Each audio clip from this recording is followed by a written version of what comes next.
So I go to this phone company, central office, I hook up everything, oscilloscope. I'm trying to figure out what happened, but meanwhile, accidentally, a phone next to me is ringing. You know, right there in the central office, there was a few phones, whatever, I guess, whatever. So it's ringing, and I had my oscilloscope connected to that phone line somehow. I don't even remember how and why, because I was doing outgoing calls, not incoming calls.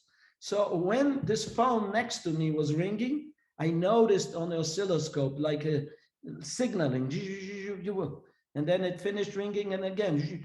And I said, what the world is this? And I kept, even though I was trying to solve a different problem, which is when somebody answers the phone, how would I know somebody answered? I forgot about that problem because I got curious about this new one. What is that signal? So I started playing, and I had some firmware, you know, like decoding, and I could see it's like two tones, modulated signal, because I was into electronics at that time.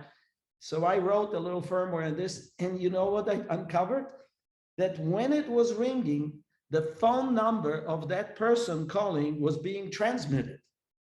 And I said, how come nobody is using this? Because, you know, I realized later, because phones that were built at that time, telephones like at home or whatever, they had no displays, and there were no cell phones, obviously. So who would know, who would use this?